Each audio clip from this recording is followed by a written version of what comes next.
Beaucoup croient que la paix, c'est le silence, des vacances parfaites ou de l'argent en trop, mais ce n'est pas le cas. Tu peux avoir tout cela et pourtant vivre avec l'esprit en guerre. Le corps se repose, mais à l'intérieur, le tumulte ne s'arrête pas. Chaque pensée pèse. Chaque émotion grandit sans contrôle. C'est là que la vérité s'impose. La paix n'est pas un décor, c'est une force intérieure. Elle ne dépend pas du monde, elle dépend de toi. Quand l'esprit perd la discipline, le moindre détail te détruit. Mais quand tu reprends le contrôle, rien ne peut t'abattre. Et c'est ce que je vais te montrer aujourd'hui. Des habitudes stoïciennes, simples et puissantes, capables de blinder ton calme, d'organiser tes pensées et de te rendre imperturbable. Tout commence maintenant par un choix non négociable. Ta paix ne dépend de personne. Tu ne supplieras plus jamais pour la tranquillité.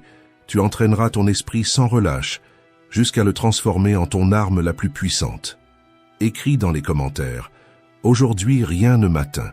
Je suis stoïcien. » Parce que quand cette conscience s'éveille, les problèmes rétrécissent et toi, tu grandis. Et avant de commencer, je vous demande seulement 2 choses. Aimez cette vidéo et abonnez-vous à la chaîne. Ainsi, ces paroles atteindront ceux qui recherchent plus de clarté. 1. Le pouvoir de ne dire que l'essentiel. Bien souvent, ce n'est pas l'ennemi qui t'expose, c'est ta propre bouche. Les gens croient que parler beaucoup est signe d'intelligence, alors qu'en réalité, c'est presque toujours un signe de nervosité. Pense à une réunion. Plus quelqu'un se justifie, plus il paraît incertain. Ou à un vendeur. Plus il essaie de te convaincre, plus il devient évident que lui-même ne croit pas à ce qu'il propose. L'excès de mots ne prouve pas la confiance. Il livre ton insécurité sur un plateau. Observe les grands dirigeants, les maîtres, les hommes qui possèdent réellement un poids intérieur. Ils ne se précipitent pas pour répondre. Ils ne se sentent pas obligés de justifier chaque détail et ils ne gaspillent pas leur énergie dans de petites disputes. Au contraire, ils pèsent chaque mot comme s'il s'agissait d'or. Et pourquoi? Parce qu'ils savent que celui qui parle trop devient prévisible et que celui qui devient prévisible perd son pouvoir. Les Spartiates avaient cette discipline gravée dans l'âme, des guerriers redoutés pour leur épée, mais respectés encore davantage pour leur silence. Ils cultivaient l'art de dire peu et de frapper fort. Lorsque Xerxès menaça de couvrir le soleil avec ses flèches, Léonidas répondit « Alors, nous combattrons à l'ombre ». Une réponse brève, mais qui portait du courage, de l'ironie et de la fermeté. Pas besoin d'explications, pas besoin de discours, seulement de la clarté. Ils n'utilisaient jamais 2 mots quand un seul suffisait. C'était leur essence, transformer le minimum en un impact maximum. Le silence, pour eux, n'était pas un vide. C'était une stratégie, c'était une discipline, c'était un pouvoir. L'excès de parole dénonce des émotions cachées, l'anxiété qui ne sait pas attendre, la peur d'être mal compris, la colère qui déborde quand le silence aurait suffi. C'est comme un verre trop plein. Plus on le bouge, plus il se renverse. Le stoïcien comprend cette vérité. Il n'a pas besoin de longs discours pour impressionner. Il préfère la clarté sèche, la phrase brève qui clôt le sujet. Parce qu'il sait que la parole, quand elle est maîtrisée, inspire plus de respect que n'importe quelle justification. Voilà la discipline oubliée. Utilisez chaque mot comme une flèche bien tirée, jamais comme des tirs désordonnés. Celui qui parle trop se perd. Celui qui dit l'essentiel gagne le respect. Et le plus grand pouvoir ne réside pas dans la victoire par la quantité, mais dans la maîtrise de soi, au point de transformer même le silence en autorité. Veux-tu devenir imperturbable? Alors souviens-toi, dans les moments de tension, moins c'est plus. Dis seulement ce qui soutient ta position, tout le reste n'est qu'une faiblesse déguisée en explication. 2. Ta plus grande force est de dominer ce que tu ressens.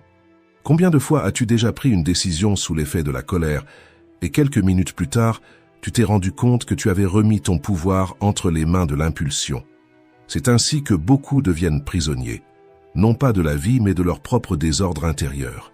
L'émotion s'élève comme un feu, aveugle comme la fumée, et lorsque le cœur prend le volant, l'intelligence devient passagère.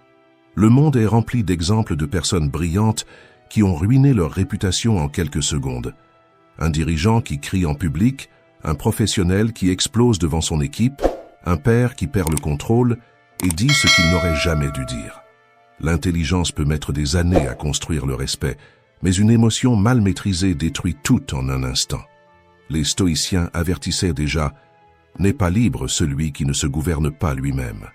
Épictète enseignait qu'avant de réagir, nous devons nous rappeler que la colère et la tristesse ne sont pas des ordres, mais des invitations, et que nous pouvons refuser. C'est comme quelqu'un qui frappe à ta porte. Tu entends le coup, mais tu décides si tu ouvres ou non. Si c'est un voleur, tu ne le laisses pas entrer. La colère est exactement comme cela. Elle arrive, mais elle n'entre que si tu tournes la clé dans la serrure. Marc Aurèle, au milieu des guerres et des trahisons, se répétait « Tu as pouvoir sur ton esprit, pas sur les événements ». Voilà la clé. Lorsque l'émotion déborde, l'intelligence doit être la muraille qui retient. Pense aux Spartiates, au combat. La peur était naturelle, mais jamais permise. Ils entraînaient non seulement le corps, mais aussi l'esprit, car ils savaient qu'un soldat dominé par la panique était plus dangereux pour sa propre armée que pour l'ennemi. Il en va de même pour nous. Si tu n'apprends pas à contenir l'impulsion, tu finis par blesser d'abord toi-même, puis tous ceux qui t'entourent. Tu deviens imperturbable lorsque tu fais de la discipline émotionnelle ton épée. En respirant quand l'impulsion te commande d'attaquer, en te taisant quand la colère veut crier, et en te souvenant qu'un moment d'autocontrôle vaut plus que 1000 excuses après. 3. Ne mets pas ton bonheur entre les mains des autres. Combien de fois t'es-tu déjà déçu parce que quelqu'un n'a pas agi comme tu l'espérais? Tu as offert ton soutien et reçu de l'indifférence. Tu as été loyal et on t'a répondu par la méfiance, ou tu as tendu la main et tu as été laissé de côté. La douleur de la déception ne vient presque jamais de ce que l'autre a fait, mais de ce que tu attendais qu'il fasse. C'est le poison invisible des attentes. Nous créons une version idéale de l'autre dans notre tête, et quand la réalité apparaît, nous nous sentons trahis. Mais, en vérité, personne ne nous a trahis. C'est nous qui avons cru à une promesse qui n'a jamais existé. Marc Aurèle disait déjà « Attends-toi à ce que les hommes agissent selon leur nature, non selon ta volonté. » Et cela change tout. Si tu comprends que chaque personne ne peut agir qu'à partir de la conscience qu'elle possède, de ses traumatismes, de ses peurs et de ses limites qu'elle porte, alors tu perçois qu'exiger la perfection, c'est comme demander à un enfant de courir un marathon. C'est injuste, c'est illusoire, et c'est toi qui t'épuises. La vérité, c'est que personne ne se meut uniquement par la logique.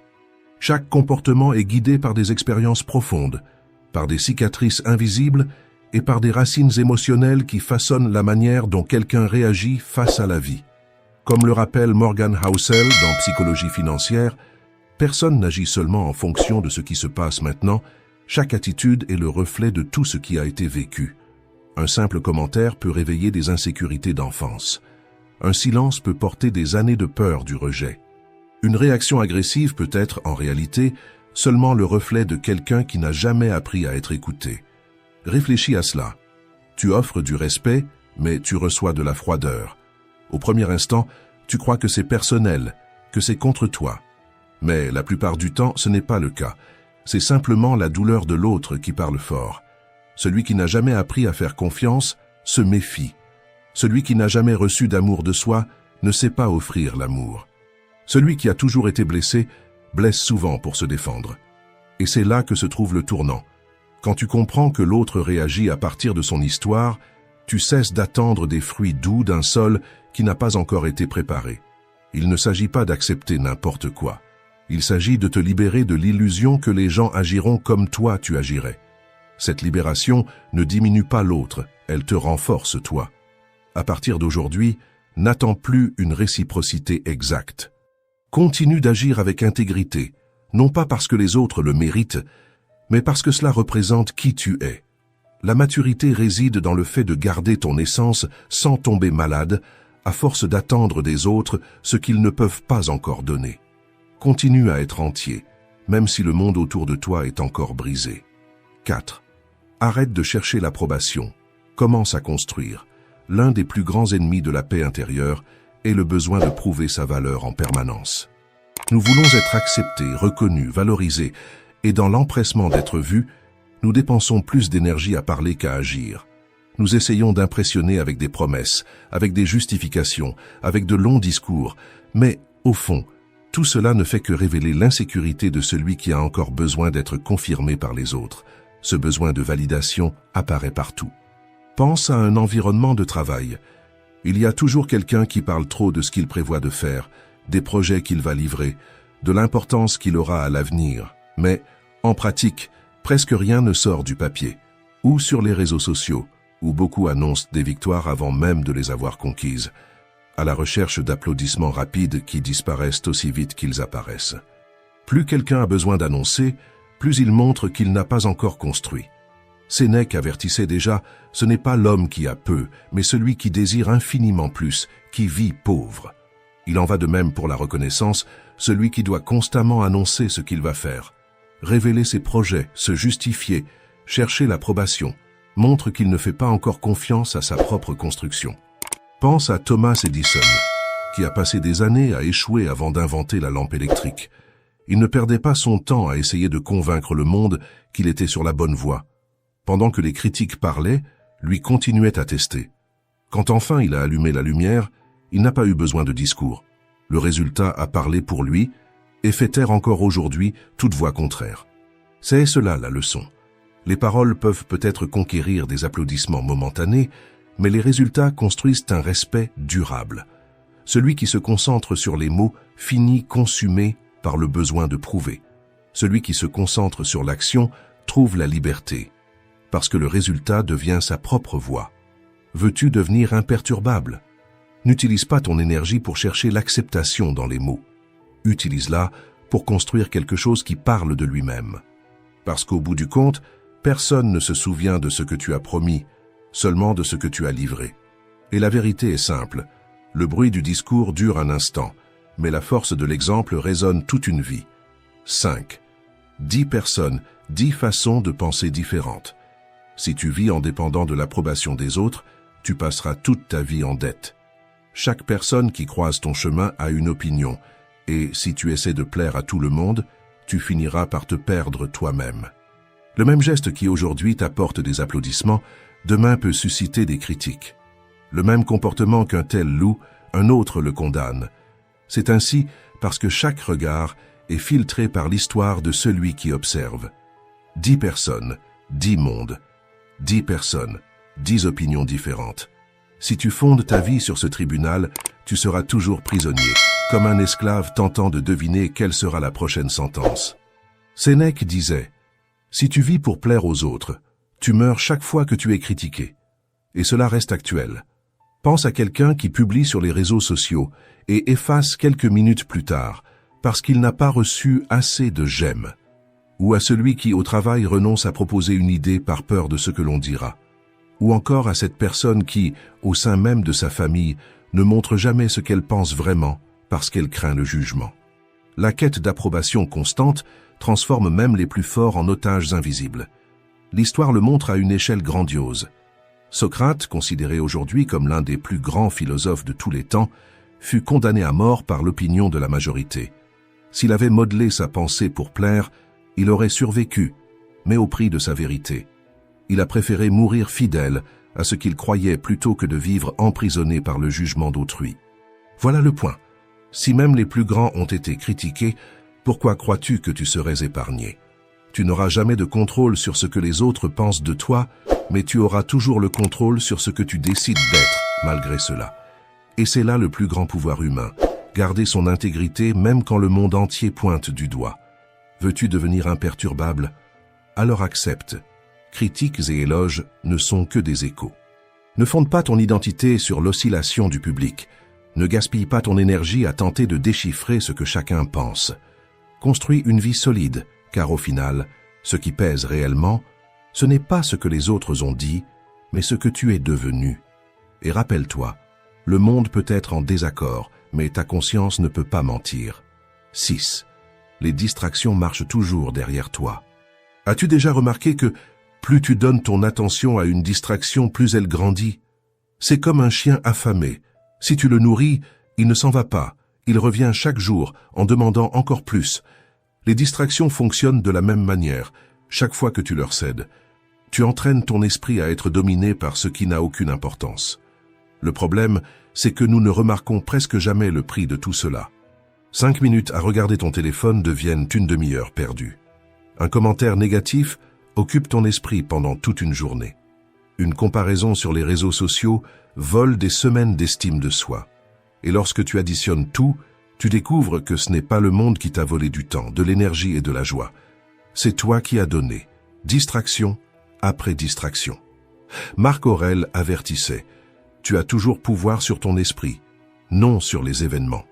Si tu n'apprends pas à protéger ce pouvoir, tu vivras à la merci des notifications, des opinions et des stimulations qui ne font qu'avoir l'air urgente. Et plus tu cèdes, plus ces distractions te suivent comme des ombres. Pense au nombre de fois où tu as cessé d'avancer dans quelque chose d'important, parce que tu t'es occupé de ce qui n'avait aucune pertinence. C'est comme être au milieu d'une course et s'arrêter pour parler à chaque personne qui t'appelle sur le chemin. Quand tu te réveilles, la ligne d'arrivée est déjà loin derrière. Et le plus douloureux, c'est de réaliser que la vie n'attend pas, le temps que tu donnes aux distractions ne revient jamais.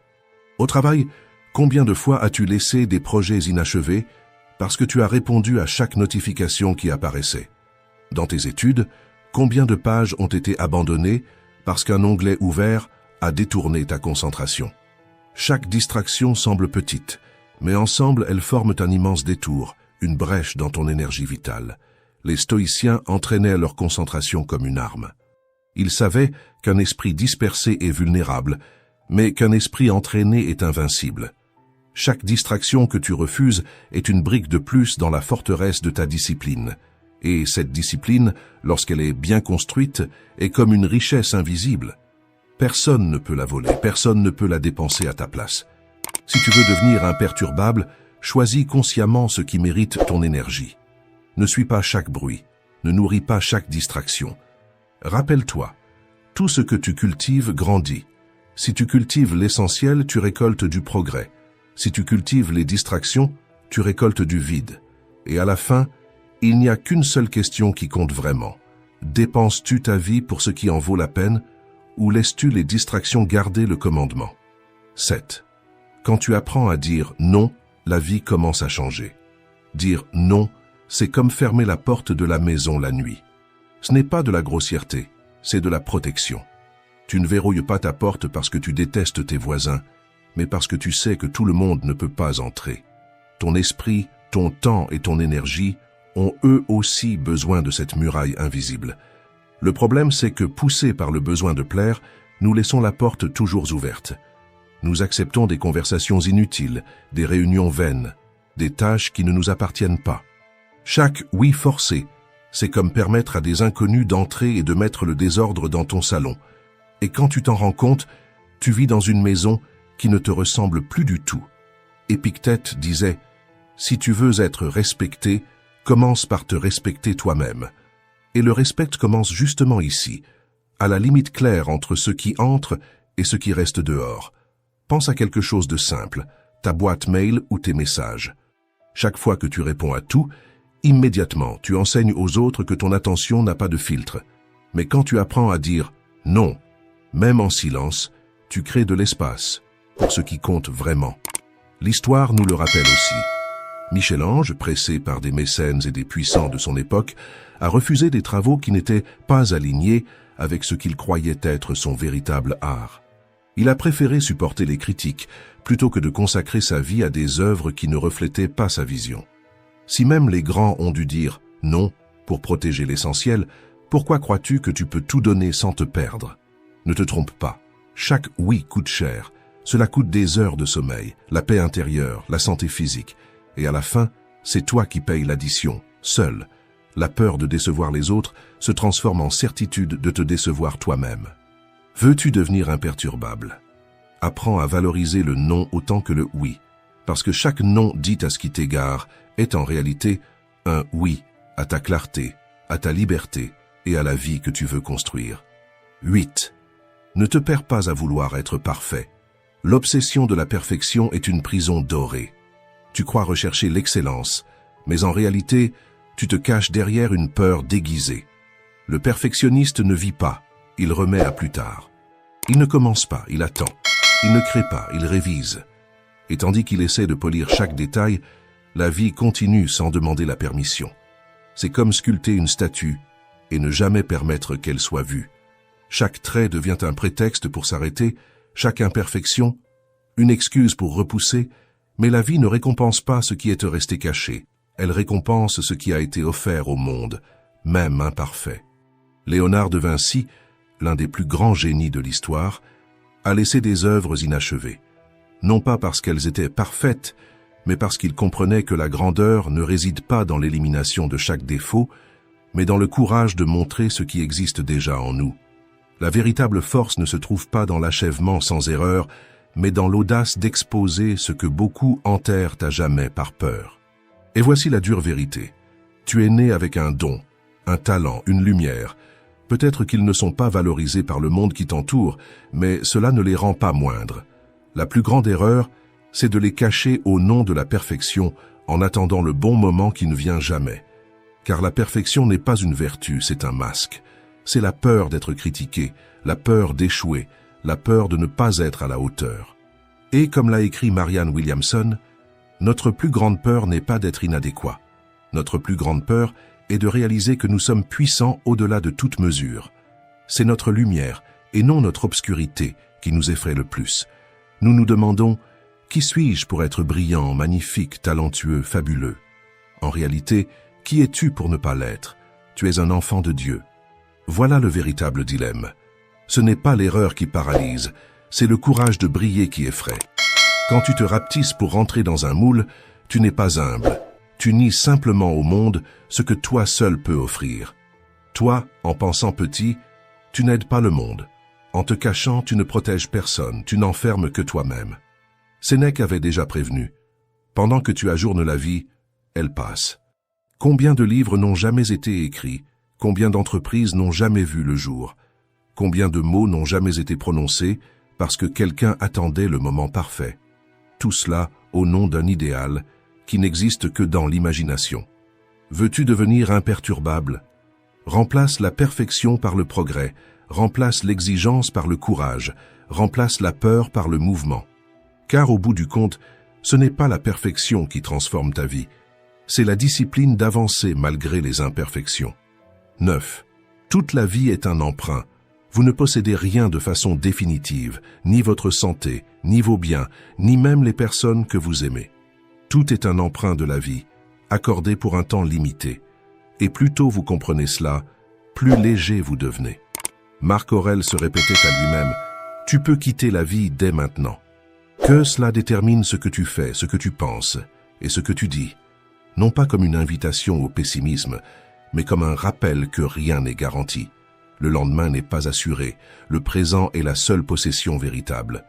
Pensez au nombre de fois où vous vous êtes désespéré en perdant quelque chose, un objet, un emploi, une relation. La douleur semblait insupportable parce que vous croyiez que cela était à vous. Mais au fond, ce n'a jamais été une possession, seulement un passage. Plus vous vous attachez, plus le fardeau devient lourd. Plus vous acceptez le caractère temporaire de la vie, plus vous apprenez à vivre avec gratitude. Et c'est ici que se trouve le renversement. La gratitude naît précisément de cette conscience que tout est transitoire.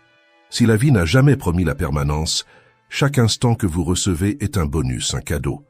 L'étreinte qui dure quelques secondes, le sourire qui illumine un matin, même votre respiration en cet instant, rien de tout cela n'est garanti, et c'est justement pour cela que cela a une valeur infinie. Lorsque vous voyez le monde ainsi, chaque perte cesse d'être seulement douleur et devient le souvenir de quelque chose qui a existé. Vous cessez de vous lamenter pour le temps que vous n'aurez plus et vous commencez à remercier pour le temps que vous avez eu. La gratitude n'efface pas l'absence, mais transforme la mémoire en force plutôt qu'en faiblesse. Cela ne signifie pas froideur, mais conscience. Quand vous savez que tout est emprunt, vous commencez à valoriser ce que vous avez maintenant. Vous écoutez mieux, vous étreignez plus fort, vous remerciez plus souvent.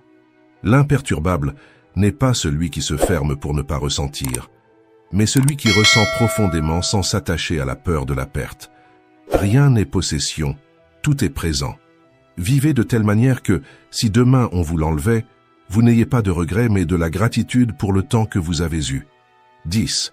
Vis ta vérité, même si personne n'y croit. L'une des plus grandes causes d'angoisse est de vouloir convaincre les autres de ce que toi seul peux ressentir. Tu sais ce que tu portes à l'intérieur, mais tu gaspilles ton énergie à vouloir prouver, expliquer, justifier, comme si ta vérité avait besoin de témoins pour exister. Mais la réalité est simple. Personne ne voit le monde à travers tes yeux. Chacun a ses filtres, ses blessures, ses propres limites. Attendre qu'ils comprennent pleinement qui tu es, c'est comme attendre qu'ils traduisent parfaitement une langue qu'ils n'ont jamais apprise. Marc Aurèle disait « Le bonheur de ta vie dépend de la qualité de tes pensées. » Remarque, il ne dépend pas de la reconnaissance des autres, ni de l'approbation de la foule. Ta vérité n'a besoin d'être claire que pour toi. Et ce combat apparaît dans les détails du quotidien. Tu partages un rêve avec ta famille et tu reçois le silence. Tu exposes une idée au travail et tu rencontres de la résistance. Ou tu ouvres ton cœur à des amis et tu es mal interprété. Chaque fois que cela arrive, naît la tentation de reculer, de se taire, de croire que ta vérité n'a de valeur que si elle est confirmée par quelqu'un d'extérieur. Mais c'est là le plus grand piège. Pense à quelqu'un qui a suivi un chemin différent de celui qu'on attendait. L'artiste qu'on traitait de fou avant qu'on ne l'appelle génie, l'entrepreneur qu'on ridiculisait avant qu'on ne le célèbre, le penseur qu'on ignorait de son vivant, mais qui a transformé des générations après sa mort. Leur erreur aurait été d'abandonner parce qu'ils n'étaient pas compris. Leur justesse fut de rester fidèles à ce qu'ils croyaient, même seuls. Ta vérité est comme un phare. Il ne s'allume pas en attendant les applaudissements des navires. Il remplit simplement sa fonction éclairée. Certains peuvent l'ignorer, d'autres peuvent même le critiquer, mais ceux qui ont besoin de la lumière savent quelle en est la valeur. Toi aussi, c'est ainsi. Ta fonction n'est pas de convaincre, mais de briller. Tu n'as pas besoin d'expliquer ta vision du monde à ceux qui ne sont pas prêts à la voir. Tu n'as pas besoin de prouver ton essence à ceux qui ne savent juger qu'en surface. Ta paix commence quand tu cesses de marchander ta vérité en échange d'acceptation. Connais ta vérité et vis en accord avec elle même si personne ne la reconnaît. Parce que la valeur de ce que tu es ne se mesure pas à la quantité d'applaudissements que tu reçois, mais à l'intégrité de continuer à être toi-même quand personne ne regarde. 11. Vis chaque jour comme un stoïcien en action. Toute la sagesse que tu as entendue jusqu'ici ne vaut rien si elle reste seulement comme une belle idée dans ton esprit. Ce qui transforme ta vie, ce n'est pas ce que tu sais, mais ce que tu pratiques. Les stoïciens n'ont jamais été des philosophes de bibliothèque. Ils furent des hommes de guerre, de gouvernement, de vie ordinaire. Marc Aurèle n'entraînait pas son esprit seulement dans les palais de Rome, mais au milieu des trahisons et des nuits sans sommeil dans des tentes de campagne. Épictète ne parlait pas de liberté depuis une chair dorée, mais enchaîné comme esclave. Ils avaient compris que la vraie vie est le seul décor possible pour la philosophie et que chaque jour est le laboratoire de l'âme. Ce n'est pas une question de rituel grandiose, mais de choix infime. La manière dont tu respires avant de répondre, la façon dont tu réagis à une critique injuste, la décision de remercier, même quand tu voudrais te plaindre. Tout cela est pratique, peu importe si le monde le reconnaît. Ce qui compte, c'est que chaque geste te renforce en silence. Et le plus beau, c'est que tu ne sais jamais quel petit entraînement va te sauver dans l'épreuve décisive. Peut-être que la patience que tu as cultivée aujourd'hui sera la force qui empêchera une décision irréfléchie demain. Peut-être que l'habitude de remercier dans l'obscurité sera la flamme qui maintiendra ton âme allumée quand la vie aura éteint toutes les lumières. Veux-tu devenir imperturbable? Ne transforme pas le stoïcisme en théorie de bibliothèque. Transforme-le en ta vie réelle et vis de telle manière que chaque jour, aussi banal qu'il puisse sembler, prouve une chose. Celui qui gouverne ton esprit, c'est toi, pas le chaos. Merci d'être arrivé jusqu'ici. Si cette vidéo t'a aidé à voir la vie sous un nouvel angle, abonne-toi à la chaîne dès maintenant. Ici, nous ne marchons pas seuls, nous cherchons la clarté, nous cultivons la sagesse et nous entraînons l'esprit jusqu'à devenir imperturbable. Le chemin stoïcien a déjà commencé et tu en fais partie. Agis comme quelqu'un qui a déjà gagné. Cesse de marcher dans la vie comme un mendiant demandant des occasions. Marche avec prestance, décide comme si l'abondance était ton point de départ. Avance à chaque pas comme si la victoire était déjà ta compagne de voyage. Réfléchis avec moi. Si tu avais la conviction absolue que rien ne peut échouer, comment agirais-tu aujourd'hui? Quel choix ferais-tu sans hésiter? Quel risque aurais-tu le courage d'embrasser? Voilà le point. Quand tu agis comme quelqu'un qui a déjà atteint son but, ton esprit change de fréquence. Tu quittes le territoire du manque et tu commences à vivre dans le territoire de la confiance, où les portes s'ouvrent, les chemins apparaissent et les opportunités semblent graviter dans ta direction. Celui qui vit dans le manque multiplie le manque, mais celui qui agit comme s'il avait déjà crée du mouvement, attire de l'énergie et construit des résultats concrets. Parce que l'action est le premier saut de l'abondance. Et c'est exactement de cela qu'il s'agit dans cette vidéo. Agir avant d'attendre, assumer avant de posséder, marcher comme quelqu'un qui est déjà maître de la route. Parce que ta mentalité est la clé qui dessine ta réalité. Alors fais dès maintenant ta première action de transformation. Écris dans les commentaires. Aujourd'hui, je commence à agir. Je suis stoïcien. Surtout si tu ne commentes jamais, car c'est dans ce geste que tu détruis le premier mur, celui de l'inertie. Sans action, il n'y a pas de changement. Et avant que nous commencions, je te demande seulement 2 choses. Abonne-toi à la chaîne et laisse ton like. Maintenant, commençons. Leçon 1. Entre dans la vie comme si tu avais déjà la force d'un géant. Tout ce que tu répètes, tu le renforces, et cela vaut autant pour tes comportements que pour tes pensées. Chaque fois que tu agis comme si tu étais petit, chaque fois que tu te dis « ce n'est pas pour moi » ou « ça va mal tourner », ton cerveau apprend à confirmer cette histoire. Il comprend que c'est le chemin principal, et il commence à ouvrir cette piste de plus en plus. Mais lorsque tu choisis d'agir comme si tu avais déjà confiance, comme si tu étais déjà capable, tu crées une autre route à l'intérieur de toi. Ce n'est pas seulement une métaphore. Ton cerveau possède un système appelé système réticulaire activateur ascendant, qui fonctionne comme un filtre naturel de l'attention. Et ce filtre travaille en faveur de ce que tu répètes. Là où tu te concentres, il renforce. Ce que tu crois, il le confirme. Et Henry Ford l'a résumé de manière brillante. Si tu penses que tu peux ou que tu ne peux pas, dans les 2 cas, tu as raison. Vois-le dans la pratique. 2 personnes sont appelées à donner une formation devant un public inconnu. La première passe la journée à nourrir des pensées de peur. Je vais avoir un trou de mémoire. Je vais tout rater. Tout le monde va remarquer que je suis nerveux. Et que se passe-t-il? Au moment de la présentation, elle bégaye, elle fuit le regard, elle oublie ce qu'elle avait préparé. La seconde répète en silence. J'ai été appelée parce que j'ai de la valeur. Je sais de quoi je parle. Ça va couler de source. Le trac apparaît, mais elle respire, elle se positionne et elle transmet avec clarté. Le contenu était semblable, mais la différence de résultat fut énorme. Pourquoi? Parce que l'une a entraîné son esprit à s'éteindre et l'autre a entraîné son esprit à briller. Épictète disait déjà, « Ce n'est pas ce qui t'arrive qui compte, mais la manière dont tu réagis. » Et la réaction ne commence pas au moment du défi, elle commence dans les pensées que tu cultives chaque jour, dans la façon dont tu décides d'agir face à toi-même. Si tu te concentres seulement sur la peur, ton esprit commence à déformer la réalité. Un simple regard de quelqu'un devient un jugement. Une opportunité devient un risque d'échec. Même le silence semble être un signe de rejet. Tu en viens à vivre entouré de fantômes qui n'existent pas, mais qui volent ton énergie comme s'ils étaient réels. Et ainsi, avant même d'essayer, tu te sens déjà vaincu. Mais si tu commences à agir comme si tu avais déjà confiance, comme si tu étais déjà abondant, quelque chose change en toi. Tu ne restes plus prisonnier du « et si ça tourne mal », tu commences à voir les petites chances qui étaient cachées sur ton chemin.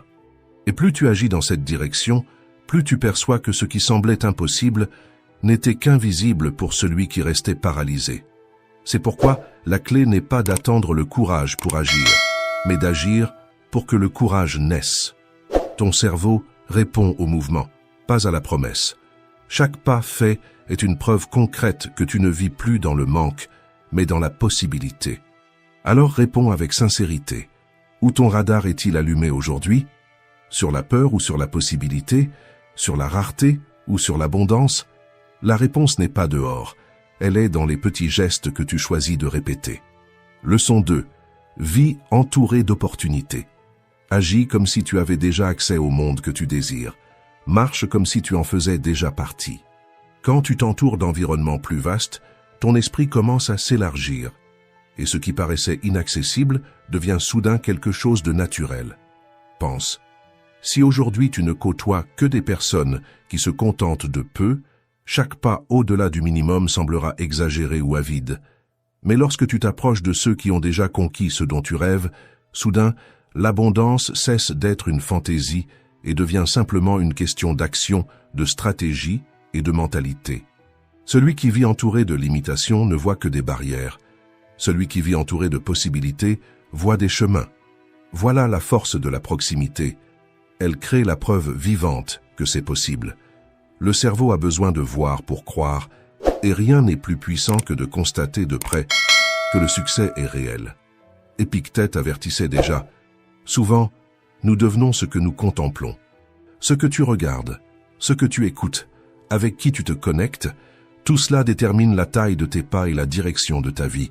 Il ne s'agit pas d'envier ou de rivaliser, mais d'apprendre de ceux qui y sont déjà arrivés.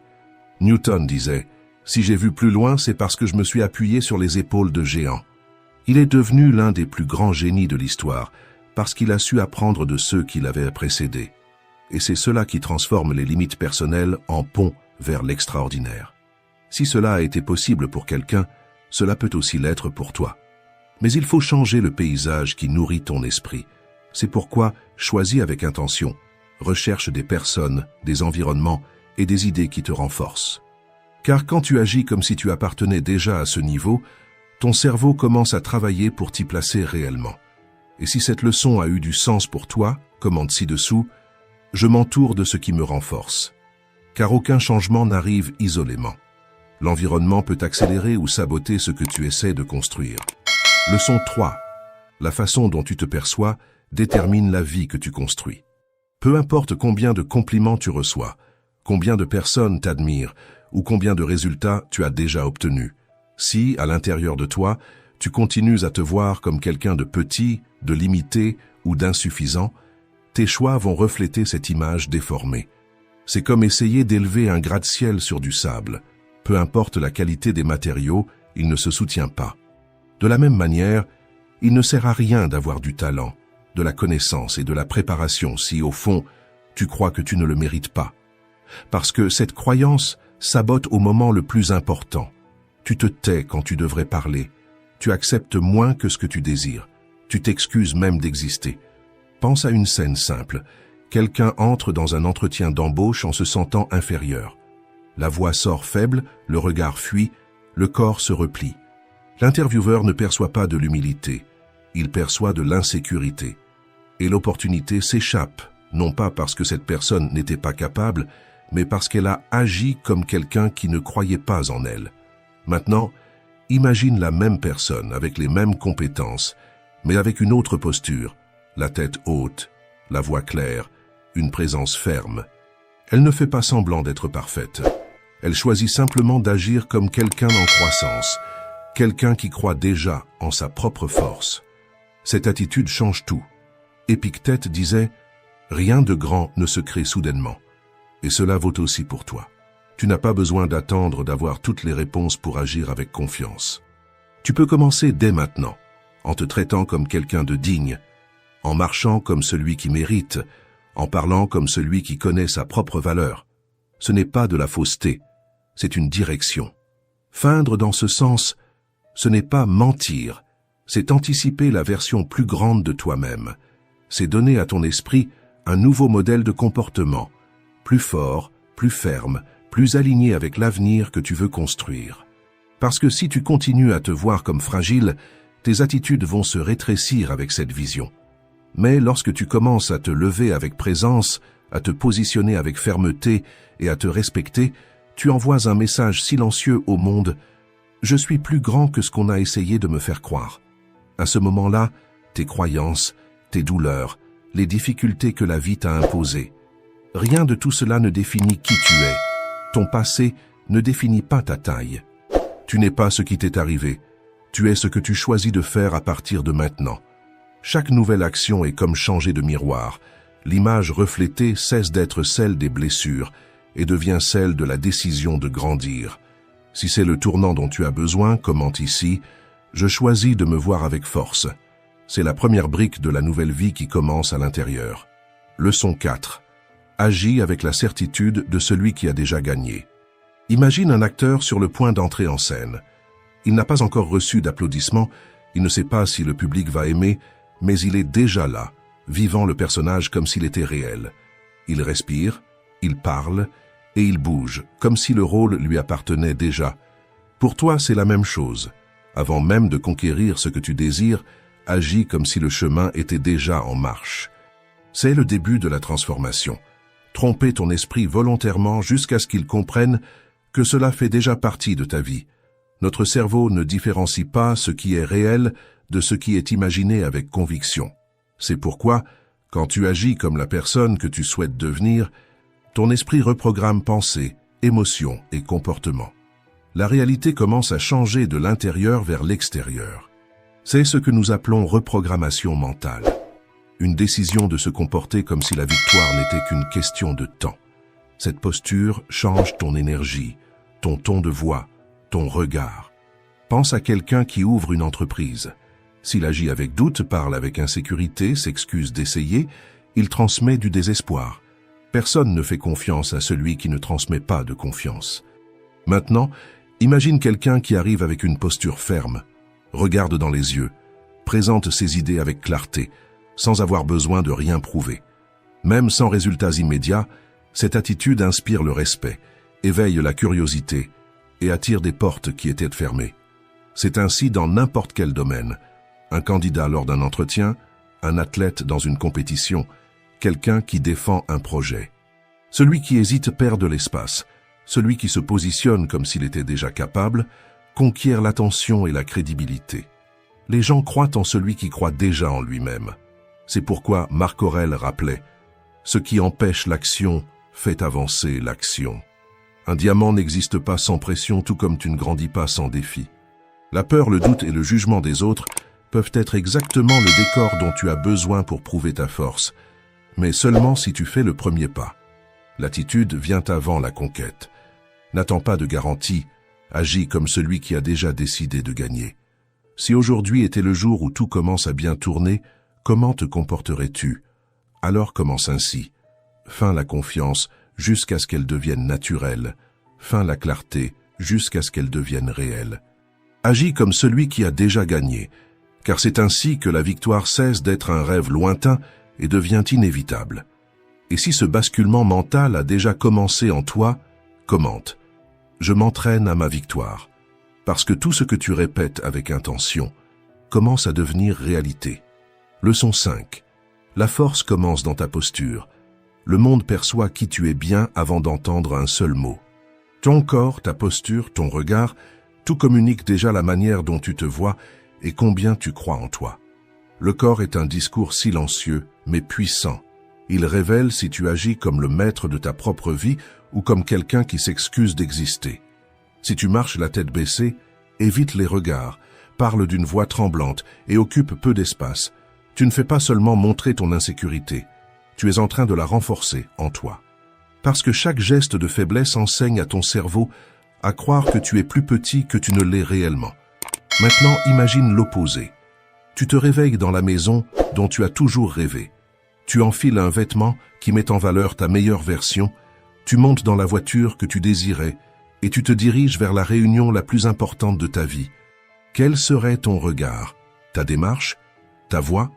Cette posture n'a pas besoin de rester dans l'avenir, tu peux la faire venir dès aujourd'hui. Chaque pas que tu fais comme si tu étais déjà vainqueur façonne ton esprit pour croire que la victoire est déjà tienne. Et quand tu y crois, les autres commencent eux aussi à y croire. Ton cerveau observe ce que tu fais et ajuste ton image de toi-même en conséquence. C'est pourquoi relever la tête, regarder dans les yeux et parler avec fermeté sont des attitudes qui transforment plus qu'elles n'en ont l'air. Ce sont des rappels pour le corps que tu es aux commandes, que tu vis déjà comme quelqu'un qui a conquis. Épictète disait « Aucun homme n'est libre s'il n'est pas maître de lui-même ». Dominer ton expression extérieure est la première étape pour aligner ta vie avec l'abondance qui existe déjà en toi. Il ne s'agit pas de faire semblant d'être celui que tu n'es pas, mais d'agir comme si tu étais déjà celui que tu es en train de devenir. Tu n'as pas besoin de vêtements coûteux, mais tu as besoin de présence, de fermeté dans le regard, de pas qui portent un but. Parce que celui qui marche comme s'il connaissait déjà la destination inspire confiance, même s'il est encore au milieu du chemin. Aujourd'hui, observe ta posture, ton ton de voix, ta manière de marcher. Demande-toi, Est-ce que cela traduit la version abondante et confiante que je suis en train de construire? Ou est-ce encore le reflet de l'ancienne version, qui n'a déjà plus de sens? La transformation commence dans le corps, mais c'est dans l'esprit qu'elle se consolide. Leçon 6. Remplace la voix critique intérieure par celle qui te renforce. Tu n'attends pas que la maison prenne feu pour chercher de l'eau. Alors pourquoi continues-tu à attendre de te briser à l'intérieur pour commencer à te traiter avec respect? La façon dont tu parles avec toi-même façonne ta confiance, et c'est justement ici que beaucoup deviennent le pire ennemi de leur propre transformation. Tu veux changer? Change de ton. Parle-toi comme tu parlerais à quelqu'un que tu aimes profondément. Encourage au lieu de saboter, parce que la voix qui résonne dans ton esprit chaque jour décide du destin de ta vie. Assez de phrases comme « Je suis nul à ça, je n'y arriverai jamais, je n'ai aucune chance ». Combien de fois as-tu déjà dit cela sans t'en rendre compte? Ces mots paraissent petits, mais ils deviennent la bande sonore de ton esprit. Le cerveau ne discute pas si c'est vrai ou faux, il enregistre simplement et réagit. Répète-le assez longtemps, et un mensonge devient une croyance. C'est la neuroplasticité. Ce que tu répètes, il le renforce. Ce que tu renforces, il le transforme en habitude. La plus grande découverte est qu'en changeant la façon de penser, l'être humain change sa vie. William James disait déjà « Le plus grand miracle de notre nature est la capacité de remodeler la vie en changeant l'esprit. » Cela signifie que chaque mot intérieur est une brique. Tu peux l'utiliser pour construire le pont qui mène vers l'avenir que tu désires ou pour ériger les murs qui vont t'emprisonner. Et c'est exactement ce qui se passe dans la pratique. Imagine quelqu'un qui décide de reprendre ses études après des années. Il achète du matériel, commence les cours, et à la première erreur, il entend « Tu es déjà trop âgé. Même les bases, tu ne les comprends pas. » Le résultat, il abandonne. Maintenant, imagine la même personne entendant « Tout début est difficile, mais tu as déjà fait le premier pas. Se tromper en essayant vaut 1000 fois mieux que de ne jamais commencer. » Tu vois la différence? Ce n'est pas de la pseudo-aide, c'est un soutien intérieur, c'est de la science du comportement. Épictète disait déjà « Ton esprit sera de la forme dont tu le façonnes. » Façonner l'esprit commence par la voie que tu cultives. Si tu te qualifies d'incapable, le cerveau y croit. Si tu te rappelles que tu es en train d'apprendre, il se détend. Cela change tout, depuis ta manière d'étudier jusqu'à la façon dont tu affrontes tes propres erreurs. Il ne s'agit pas d'être complaisant, mais d'être juste. Sois comme un entraîneur, ferme, mais jamais cruel. Corrige, mais n'humilie pas. Oriente, mais ne détruis pas. La voie que tu choisis aujourd'hui définit la vie que tu vivras demain. Alors prends un nouvel engagement avec toi-même. Laisse dans les commentaires « Je suis en train de changer la voie qui vit en moi ». Parce que celui qui apprend à se traiter avec respect commence à conquérir des choses qui auparavant semblaient impossibles. Leçon 7. Toute conquête exige un sacrifice. Celui qui est déjà arrivé là où vous rêvez d'être a payé le prix avant la récompense. Il a moins dormi, refusé des invitations qui auraient détourné son attention, échangé le plaisir immédiat contre la discipline silencieuse. Si vous voulez cette vie, agissez comme quelqu'un qui est déjà sur le chemin. Entraînez le corps et l'esprit avec de petites renonciations. Choisissez de payer le prix maintenant, car la facture du regret est toujours plus chère. Vous voulez être discipliné? Alors levez-vous comme quelqu'un de discipliné, même quand le lit semble être un aimant. Vous voulez être reconnu pour ce que vous faites? Alors étudiez, entraînez-vous et répétez, même quand personne ne vous regarde. Vous voulez un avenir avec de la liberté? Alors gérez l'argent comme quelqu'un qui est déjà libre, faites des coupes, des ajustements, dites des noms que les faibles ne parviennent pas à dire. Vous n'avez pas besoin d'attendre de conquérir pour commencer à agir comme si vous étiez déjà arrivé. C'est l'inverse. C'est justement quand vous agissez comme si vous l'étiez que vous commencez à le devenir. Pensez à un athlète. Il n'a pas encore de médaille, mais il vit déjà comme un champion. Il s'entraîne fatigué, se couche tôt, renonce au confort. Ce n'est pas le titre qui le pousse à agir ainsi, c'est le comportement qui construit le titre. Marc Aurèle disait déjà « Ce qui est difficile à supporter devient précieux lorsqu'il est surmonté ». Le sacrifice n'est pas seulement une renonciation, c'est une déclaration silencieuse que vous savez où vous allez. L'erreur est de croire que le sacrifice vient après le succès. La vérité, c'est que le sacrifice est le succès en construction. Chaque fois que vous choisissez la difficulté maintenant, la lecture à la place de la distraction, la salle de sport à la place du lit, le silence à la place de la réponse impulsive, vous posez une brique dans l'avenir où vous souhaitez habiter. Maintenant, demandez-vous, si vous étiez déjà celui que vous voulez être, quel sacrifice feriez-vous naturellement? Commencez par ceux-là. Si vous ne connaissez pas la réponse, regardez ceux qui y sont déjà arrivés. Une personne en bonne santé, comment vit-elle? Un entrepreneur, comment pense-t-il? Une personne calme, comment réagit-elle? Parce que chaque choix difficile fait aujourd'hui est la preuve que vous êtes déjà cette personne dans votre essence. Alors commentez ici. Je paie le prix de mon évolution. La vie demande toujours un prix, et ceux qui le paient avec courage reçoivent avec constance. Leçon 8. Arrête de vivre prisonnier du jugement des autres. Agis comme si tu avais déjà la confiance que tu désires tant, parce que rien ne paralyse plus que la peur du regard des autres.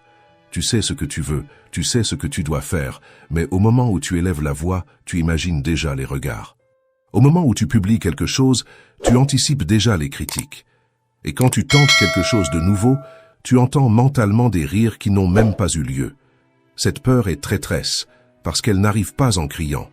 Elle convainc avec logique, ce n'est pas le moment. Ils vont trouver ça excessif. Et si personne n'aimait? Ainsi, tu gardes tes idées, tes opinions et tes talents, jusqu'à oublier ce que c'est qu'agir librement. Mais voici la vérité. Tout le monde qui est devenu quelqu'un de plus grand a déjà ressenti ce même inconfort. La différence, c'est qu'ils ont continué d'avancer, parce qu'ils se souciaient plus d'être vrais que de plaire. La peur de paraître imposteur n'est que le péage de celui qui grandit, accepte de le payer. Réfléchis à cela. Les gens te jugent déjà, même si tu ne fais rien, même si tu te caches, même si tu essaies de plaire à tout le monde. Alors pourquoi ne pas être jugé pour avoir essayé d'être authentique, au lieu d'être félicité, pour vivre une vie qui ne te représente pas? Imagine cette scène. Une femme rêve de créer une chaîne de cuisine, mais elle n'enregistre jamais parce qu'elle déteste sa propre voix.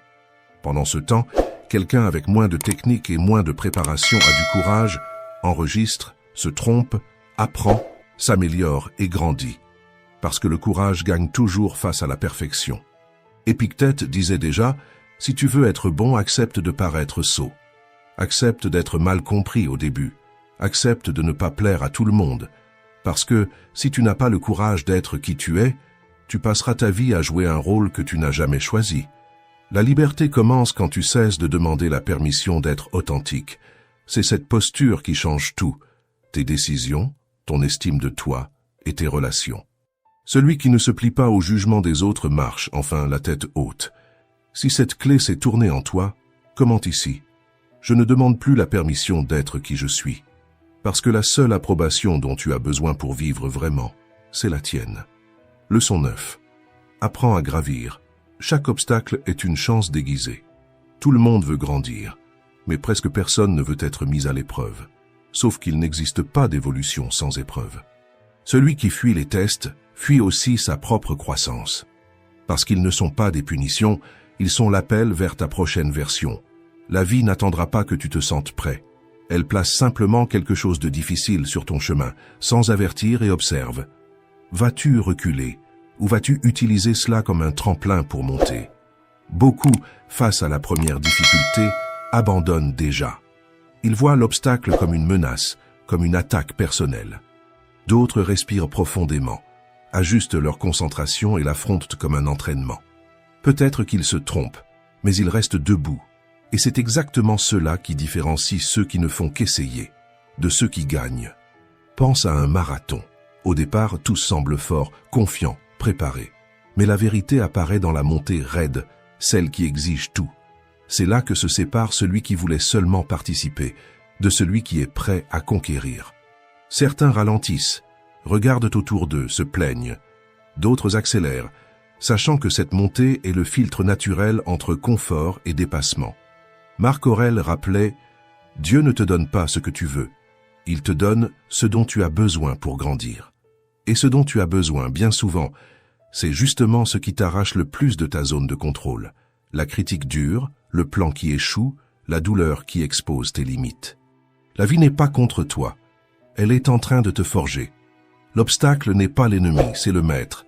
Ce qui bloque, ce n'est pas la pierre sur le chemin, mais la manière dont tu la regardes. Quand tu changes l'interprétation, tu changes l'expérience. Alors répète mentalement maintenant, la vie n'est pas contre moi, elle est en train de me préparer. Et écris ici, je transforme chaque défi en marche. Parce que quand tu agis ainsi, même la douleur devient une partie de ta force. Leçon 10. L'action vient en premier. Tu ne deviens pas différent simplement en le souhaitant, mais en agissant. L'identité ne se construit pas avec des mots, elle s'épure à travers ce que tu répètes chaque jour. Le monde n'écoute pas ce que tu dis vouloir faire. Il observe ce que tu fais réellement. Combien de fois as-tu déjà dit « cette fois c'est parti, cette fois c'est sérieux, je vais changer ». Et dès le lendemain, tu es retombé dans les mêmes distractions, les mêmes habitudes, les mêmes excuses. Chaque fois que cela arrive, ton propre esprit commence à douter. Ta parole perd de sa force et ton identité se fragilise. Le cerveau apprend par répétition. Si tu promets de te lever tôt, mais que tu repousses, il comprend. Cela n'a pas d'importance. Si tu dis que tu vas t'entraîner, mais que tu manques à ta parole, il enregistre. Cette promesse n'a aucune valeur. Et lorsque ta propre parole ne vaut même plus pour toi, tout autour de toi commence à s'effondrer, car aucun discours ne peut soutenir une vie sans action. Pense à celui qui veut être productif. Il fait un tableau, il publie une phrase motivationnelle, il regarde des vidéos sur les habitudes, mais il continue à faire défiler les réseaux, à repousser ses tâches, à se disperser toutes les 5 minutes.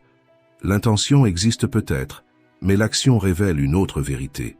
Épictète l'avait déjà dit, « Ne te glorifie pas de savoir ce qu'il faut faire, agis ». Le véritable changement est discret au début. Il se trouve dans le fait d'éteindre son téléphone, de terminer ce que tu as commencé, de dire non là où auparavant tu aurais dit oui.